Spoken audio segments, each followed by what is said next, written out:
அமைச்சரே, நீ ரெஃபர் செய்து வேலை சேர்த்த ஆள்தானே இவன்? அண்ணா, எனக்கு தெரிந்து இவன் உங்களை நினைத்து தியானம் செய்கிறான் என்று நினைக்கிறேன். தியானமா? ரீல் பண்ணுங்க ப்ரோ. ஹெட்ஷாட் அடிச்சிட்டான். மன்னா நிறுத்து. நைட்டு ஃபுல்லா பப்ஜி ஃப்ரீ ஃபயர் விளையாடிட்டு அரசர் வரும் நேரத்தில் உனக்கு உறக்கமா? அண்ணா, இவன் விளையாடியதை இவ்வளோ துல்லியமாக எப்படி கண்டுபிடித்தீர்கள்? தங்களின் அபார ஞானமா அல்லது ஒற்றர்கள் மூலம் அந்த செய்தியா? ஞானமாவது கத்திரிக்காயாவது. நேற்று இரவு இவன் ஸ்குவாடில் 4வது விளையாடியது நான் தான். நான் நாக்கோட்டாகி கிடக்கும் பொழுது என்னை காப்பாற்றாமல் எனது லூட் பெட்டி திருடிக் கொண்டு ஓடியவன் இவன். என்னது மன்னா? யார் அங்கே? இந்த அரசன் அண்டர்டேக்கராக மாறி இவனை டூம் ஸ்டோன் போடுவதற்குள் இழுத்து செல்லுங்கள். மன்னித்து விடுங்கள் மன்னா, மன்னித்து விடுங்கள். ஐயோ, மன்னித்து விடுங்கள், மன்னித்து விடுங்கள். மைக்க விடு.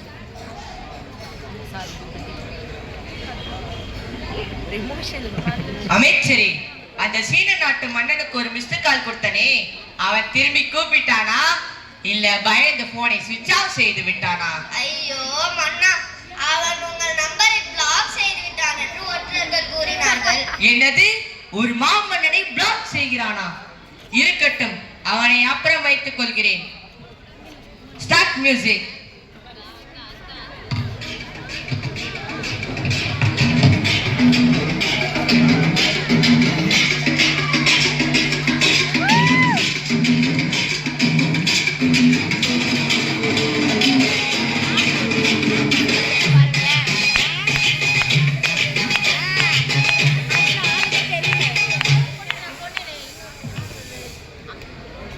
போதும் போதும், அமருங்கள் அமருங்கள், அரசவை தொடங்கட்டும்.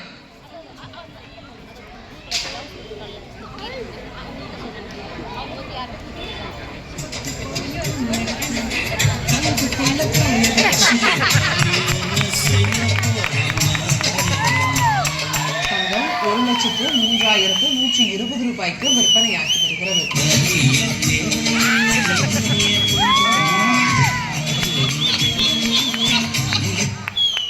அமைச்சரே, இது அரசவையா இல்ல ஜோடி நம்பர் 1 செட்டா? மன்னா, அது ஒரு சோகமான காதல் கதை. ஆலோசகரே, கொஞ்சம் இலக்கி கூறும். அண்ணா, 4 ஆண்டுகளுக்கு முன் இவனுக்கு திருமணம் நிச்சயமானது. அப்பொழுது இவன் காதலி 10 சவரனில் தாலி சங்கிலி போட்டால் தான் நான் உன்னை திருமணம் செய்து கொள்வேன் என்றால். ஆமண்ணா, இவனும் மிக கஷ்டப்பட்டு பணம் சேர்த்தான். அப்புறம் என்ன, திருமணத்தை நடத்தி இருக்கலாமே. ஆனால் அங்கேதான் மன்னா விதியே விளையாடியது. இவன் கடைக்கு போவதற்குள் தங்கம் 1 சவரன் 1 லட்சத்திற்கு மேல் ஆகிவிட்டது. என்னது, 1 லட்சமா?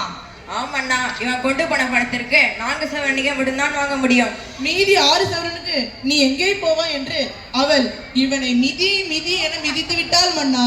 மன்னா, இன்று எனக்கு தீர்வு கிடைத்தே ஆகணும். இல்லை என்றால் நான் இங்கிருந்து கீழே குதித்து விடுவேன். தம்பி கீழே இறங்குப்பா. தம்பி நீ கீழே இறங்குப்பா. தம்பி நீ கீழே இறங்காதான் உனக்கு தீர்ப்பு சொல்லுவேன். சரி மன்னா. இன்று முதல் திருமணத்தை தங்க நகை போட தடை விதிக்கிறேன். இது மணப்பெண்ணுக்கு மட்டுமல்ல, வரவிருக்கும் அனைத்து விருந்தாளிகளுக்கும் இதேதான். இதை மீறி எவனாவது திருமணத்தை தங்க நகை போட்டால் அதை உருக்கி எனது கஜானாவில் போட்டுடுவேன். நன்றி மன்னா. அருமை அமருங்கள் அமருங்கள். மன்னா, உங்களை பார்க்க ஒற்றன் வந்திருக்கின்றான். அவனை வரச் சொல். மன்னா மன்னா, பெரிய ஆபத்து மன்னா, பெரிய ஆபத்து. சீக்கிரம் சொல்லுடா, உடம்பெல்லாம் நடுங்குது. மேல்நாட்டு அரசன் நம் மீது படையெடுத்து வருகிறார் மன்னா. ஐயோ, தேவையா எனக்கு இந்த வேண்டாத வேலை? சரி, இனி பேசி பிரயோஜனம் இல்லை. அமைச்சரே, உடனடியாக நம்ம படைகளை தயார் செய்யும். இன்று போரில் ரத்தாறு ஓட வேண்டும். ஓடும் மன்னா, ஓடும், நிச்சயமாக ஓடும். ஆனா அவங்க சைடு இல்ல, நம்ம சைடில் தான் ஓடும். என்னது? என்னது நொன்னது? நீங்க தான் உங்க படை வீரர்கள்லாம் ரொம்ப ஸ்ட்ரெஸ்ல இருக்காங்கன்னு ஒண்டர்லாக்கு இன்ப சுற்றுலா அனுப்பி வச்சீங்க. இப்ப நீங்களே இப்படி கேக்குறீங்க. நான் எங்கடா இப்படி நடக்கும்னு கண்டேன். சரி, நமது யானைப்படையை தயார் செய்யுங்கள். மன்னா, யானை படையிலும் ஒரு சிறிய சிக்கல். நம் படையில் உள்ள அனைத்து பெண் யானைகளும் கர்ப்பமாக இருக்கிறது மன்னா. ஐயோ மீசை முழித்த மன்னா, அது கர்ப்பிலை கர்ப்பம். உனக்கு பம் வராதா? அப்போது புரிகிறது மன்னா. ஆண் யானைகள் எங்கே என்று தானே கேட்கிறீர்கள். அவர்கள் பெண் யானைகளை பேபி ஷவர் ஃபங்க்ஷனுக்கு தயாரித்துக் கொண்டிருக்கிறார்கள். விளங்கிடும். சரி, குதிரை படையாவது இருக்கா, இல்ல அதற்கும் எதனா காரணம் வைத்திருக்கிறீர்களா? அது மன்னா, குதிரைகளுக்கு கடுமையான வயிற்றுப்போக்கு. You mean loose motion? இவ்வளோ வேதனையிலையும் உங்களுக்கு எப்படிதான் இங்கிலீஷ் பேசுறதோ தெரியல. மன்னா, என்ன? நாமே மேலை நாட்டவர்களை வைத்தே அவர்களை ஓட விடக்கூடாது. புரியலையே. நீ எப்படி அரசனான்னு எனக்கு தான் புரியல. என்னது? மன்னா, நாமே அவர்கள் நாட்டு சூப்பர் ஹீரோக்களை வாடகைக்கு எடுக்க கூடாது. ஓ, அவர்கள் விரல்களை வைத்து அவர்கள் கண்களையே குத்தலாம் என்கிறாயா? இதுவாச்சு புரிஞ்சுது.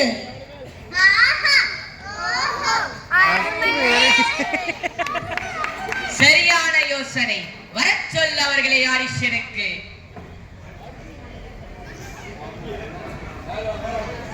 மியூசிக் போட்டால் தான் வருவாங்க.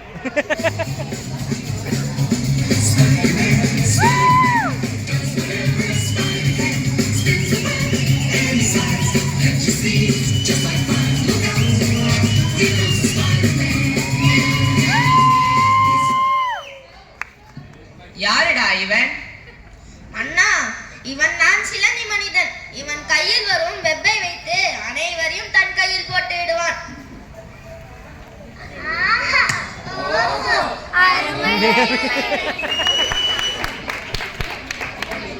அப்படியா? உன் திறமையை கொஞ்சம் எடுத்து காட்டு பார்க்கலாம்.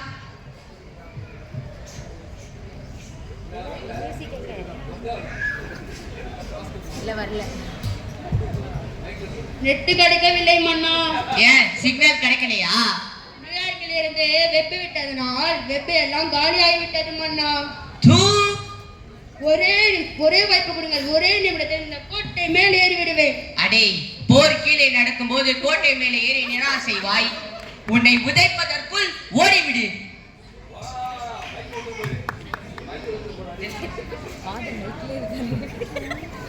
மன்னா, அவன் போனால் போயிட்டு போறான். அடுத்து ஒருத்தன் வரான், அவனை பாருங்கள்.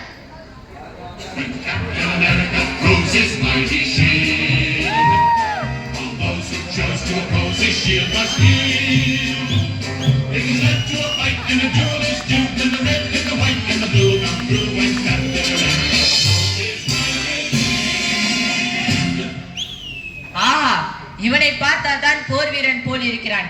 கையில் கேடயமும் வைத்திருக்கிறான். உன் பெயர் என்ன? நான் தான் கேப்டன் அமெரிக்கா. உன் திறமைகளை கொஞ்சம் எடுத்து கூறு பார்க்கலாம். நான் மக்களை ஆபத்துல இருந்து பாதுகாப்பேன்.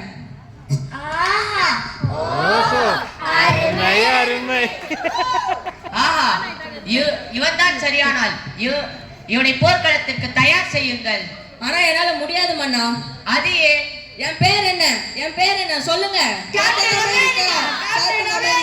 கரெக்ட். அதனாலதான் சொல்றேன், நான் அமெரிக்கா மக்களை மட்டும்தான் பாதுகாப்பேன். என்னது? முதலில் என்னிடம் இருந்து உன்னை காப்பாற்றிக்கொள். யார் அங்கே? இவனை இழுத்து செல்லுங்கள்.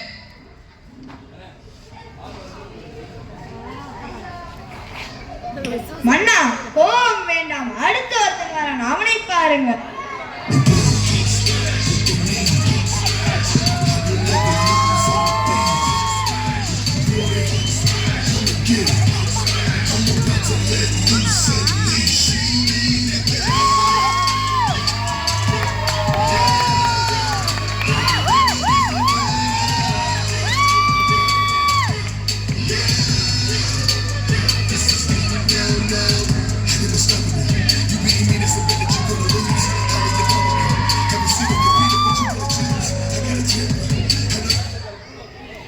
யாருடா இவன்?